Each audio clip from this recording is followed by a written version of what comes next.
रमता राम जपो रे प्राणी, अब तो सुन ले राम कहानी।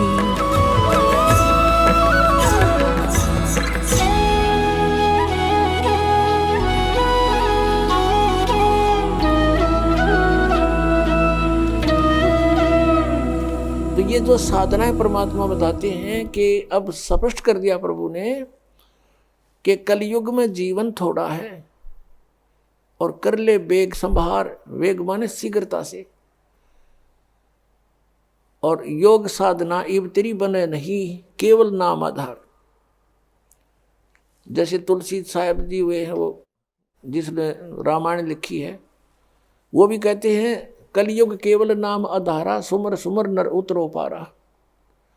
अब कौन से राम का कौन सा नाम, अब नाम के ऊपर बात आ जाती है कि मोक्ष मंत्र के जाप से होगा, मंत्र के जाप से हमारी भक्ति बनेगी, कमाई बनेगी, और उस भक्ति की कमाई से हम फिर दोबारा रिचार्ज होकर के सतलोक जा सकते हैं। हम जब सतलोक से आए थे हम फुल चार्ज थे, यानी हमारे पास हमारे बैग भरे थे हमारी पुण्य कमाई के। इस काल ने हमें लूट लिया, और जो साधना इसने बताई हैं वो अस्थायी लाभ की है। जैसे वेदों में ओम नाम का जाप 5 यज्ञ बताई है, तो ये ओम नाम ब्रह्म का है। ओम नाम की कमाई इस महास्वर्ग में, सतलोक में नहीं, महास्वर्ग में, और इसके नकली सतलोक में, वहाँ हम बर्बाद कराते थे। जैसे आपको बहुत बार बताया है कि एक समय मार्कंडेय ऋषि साधना कर रहा था, तब ऐसे समाधिस्थ होकर बैठा था, और जो वर्तमान में इंद्र होता है स्वर्ग का राजा, वो यज्ञ तप आदि से बनता है। तो उसको एक हिदायत इंस्ट्रक्शन होती है, उसके लिए एक चेतावनी होती है कि तेरे शासन काल में यदि कोई इंद्र की गद्दी प्राप्त करने योग्य तप कर लेगा तो तुझे गद्दी से हटाना पड़ेगा और उसको गद्दी पर नियुक्त करेंगे। तो ये भी चिंता उसको रहती है कि मेरे शासन काल में कोई इंद्र की गद्दी प्राप्त करने योग्य कोई यज्ञ या साधना ना कर ले, तप ना कर ले। इसलिए वो अपने देवताओं को पृथ्वी पर एज ए CID इंस्पेक्टर छोड़ देता है। तो ऐसे किसी दूत ने जाकर के इंद्र को बताया कि बंगाल की खाड़ी में एक मार्कंडे नाम के ऋषि बहुत दिनों से साधना कर रहे हैं, तप कर रहे हैं। इंद्र को चिंता हुई, उसने एक उर्वशी अपने लोक से एक सुंदर औरत भेज दी, सब हार श्रृंगार उसको दे दिए, उसको एक सिद्धि भी दे दी कि उस ऋषि के आसपास ऐसा वातावरण बना दे, बसंत जैसा सुगंध छोड़ दे। और उसने ऐसा ही किया, और फिर वो सामने जाके खड़ी होगी, सब सुंदर आभूषण पहने हुए। मार्कंडे ऋषि की आधी आंखें खुली, आधी बंद थी, समाधिस्थ था, और वो देख रहा था सांग ब्रह्मलोक में। उधर से वो उर्वशी उसके सामने नाचने लगी, डांस करने लगी थोड़ी सी दूरी पर। कभी कैसी अदा करती है, कभी कैसे, लेकिन उसने नजर ऐसी थी कि ये ऋषि कुछ हरकत करेगा मेरे साथ, ऐसा नहीं हुआ। तब उसने सोचा कि बात बनी नहीं, उसने सभी वस्त्र उतार दिए, नेक्ड खड़ी होगी। तब मार्कंडे ऋषि ने कहा कि हे बेटी, हे बहन, हे माई, तू यहाँ किस लिए आई, कारण बताइए। शर्मिंदा होगी उर्वशी, कपड़े पहन लिए और कहने लगी कि हे ऋषि जी, मेरे स्वरूप को देखकर यहाँ के सभी तपस्वी डामाडोल हो गए, इनका देख ले जाकर के बुरा हाल हो चुका है, और आप जानो आपकी समाधि कहाँ थी। तब मार्कंडे ऋषि ने बताया कि मेरी समाधि वहाँ पर थी जहाँ तेरे जैसी तो वहाँ डांस करने वालियों की दासियाँ थी, साथ साथ, यानी सेवन साथ साथ तेरे जैसी तो उनके चरण धोने वाली थी, इतनी सुंदर है वो।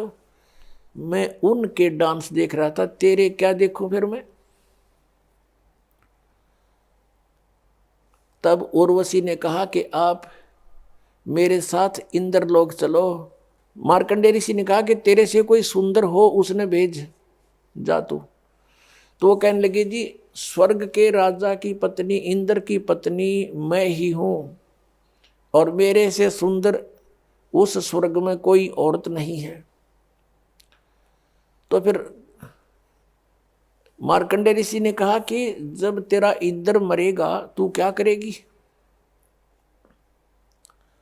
उर्वशी ने कहा कि मैं ऐसे ऐसे 14 इंद्र वरूंगी, 14 अपनात्माओं, एक शास्त्र अनुकूल साधना त्याग कर मनमाना आचरण करने से और इस काल के दूतों की बताई भक्ति करने से उस पुण्यात्मा ने इतनी कठिन साधनाएं की होंगी कभी कि वो इतनी लंबी उम्र स्वर्ग की प्राप्त कर ली उसने कि 1008 चतुर्युग तक वो स्वर्ग में रहेगी एज ए पटरानी, एज ए मतलब इंद्र की पत्नी के रूप में रहेगी। और जो इंद्र होगा उसका इंद्र का शासन काल, Indra is a post, Indra का शासन काल वो 72 चतुर्युग का होता है। एक चतुर्युग में सतयुग, त्रेता, द्वापर, कलयुग, ये 4 युग होते हैं। तो ऐसे ऐसे 72 चतुर्युग तक एक इंद्र का शासन काल होता है और उसकी मृत्यु के बाद दूसरा इंद्र उसी पोस्ट पर बैठ जाता है। और वो जो सची नाम की औरत है वो पुण्यात्मा कभी इतने पुण्य कर चुकी है कि वो उनके साथ कांस्टेंट बनी रहेगी, इंद्र बदलते रहेंगे, वो उनकी पत्नी सबकी बनी रहेगी। इतना ये सुख स्वर्ग में ईसन सुख मानना है जिसका घना समय स्वर्ग में बीत जा, उसको ये टीरी खां बतावें सबसे अच्छा पुण्यकर्मी। अब इन मार्कंडेय ऋषि ने पूछा कि जब इंद्र मरेगा तू क्या करेगी, कि मैं 14 इंद्र मरूंगी। मार्कंडेय ऋषि बोला कि वो 14 भी मरेंगे, तू फिर क्या करेगी।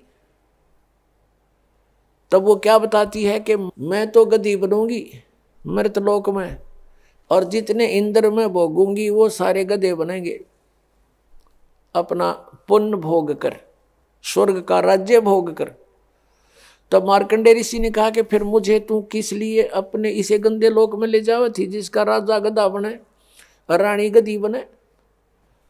तो क्या कहती है, मैं अपनी इज्जत रखने के लिए वहां जाऊंगी तो ये कहेंगे तू हार कर आगी।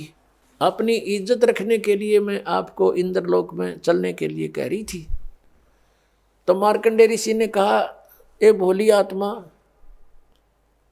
आप ही स्वीकार कर रही है कि मैं मृत्यु के उपरांत गधी बनूंगी और अब भी तू गधी 14 खत्म करेगी और फिर भी इज्जत की ठेकेदार नहीं बनी बैठी है कि मेरी इज्जत रह जाएगी, भाग जहां से।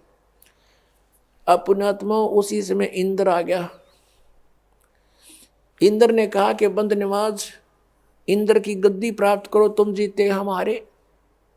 मार्कंडेय ऋषि कहता है, अरे इंद्र क्या कहता है, इंद्र का राज तो मेरे लिए काग की बीट है और आजा बेटा बैठ, तुझे मैं मार्ग बताता हूँ। मार्कंडेय ऋषि कहता है कि बैठ जा बेटा, मैं तुझे भक्ति मार्ग बताता हूँ। अरे भले आदमी, इंद्र की पदवी भोग कर तू गधा बनेगा, बैठ, तुझे ब्रह्मलोक का मार्ग बताता हूँ। अब वो मार्कंडेय ऋषि ने ब्रह्मलोक को सुप्रीम और फाइनल स्टेज मान ली थी और ब्रह्मलोक में गया हुआ प्राणी जो सत साधना करता है उसको बहुत समय तक यानी एक ब्रह्मा की मृत्यु होएगी तब तक उसका महास्वर्ग का समय निर्धारित हो जाता है। जो ब्रह्मलोक में चले जाते हैं उनका इतने पुण्य बन जाते हैं भक्ति से, ओम नाम के जाप से। अब मार्कंडेय ऋषि ने यही फाइनल मान रखा था कि इस तो ऊपर कोई जगह है कोई नहीं, स्वर्ग में चलेंगे, महास्वर्ग में जाएंगे यानी ब्रह्मलोक में।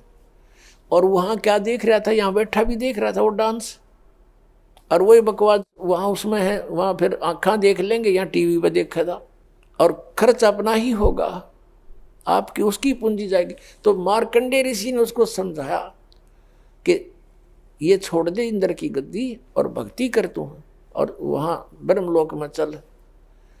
अब इंद्र क्या कहता है कि महाराज जी फिर देखेंगे, इब तो मैंने मौज करने दे, अगजा मर ले डूब के। अब पुण्यात्माओं ये स्थिति प्रत्येक प्राणी की है।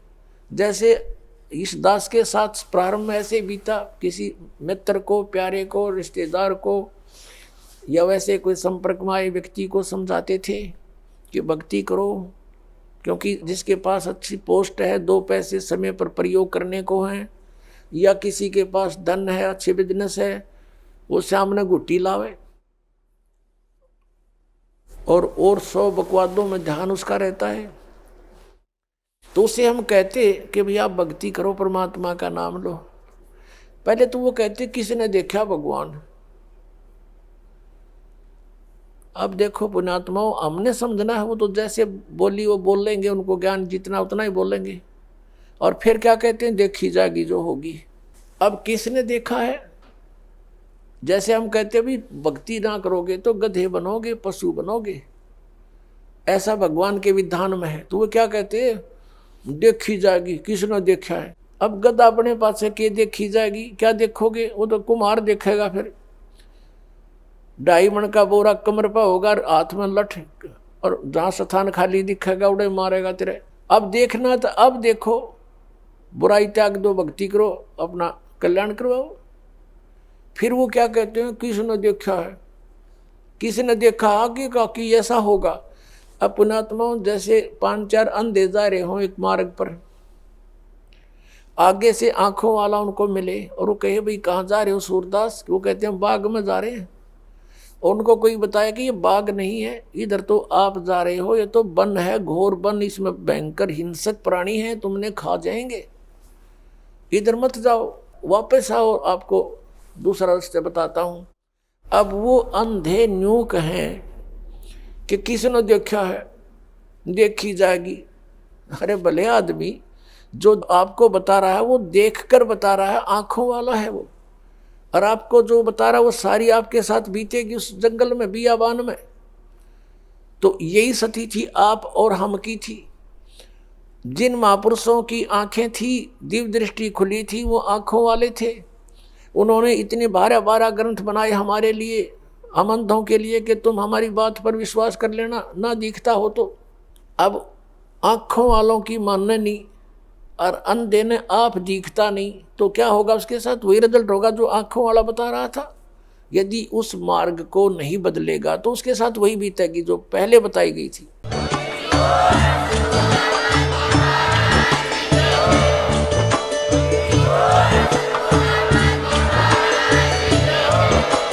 आप सुन रहे थे जगत गुरु तत्वदर्शी संत रामपाल जी महाराज जी के मंगल प्रवचन। अधिक जानकारी के लिए विजिट कीजिए हमारी वेबसाइट www.jagatgururampalji.org। संत रामपाल जी महाराज जी के शुभ आशीर्वाद से पूरे विश्व भर में 500 से भी ज्यादा नाम दीक्षा केंद्र हैं, जिन पर संत रामपाल जी महाराज जी द्वारा ऑनलाइन निशुल्क नाम दीक्षा दी जा रही है। अपने नजदीकी नाम दीक्षा केंद्र का पता करने के लिए संपर्क करें 8222880541।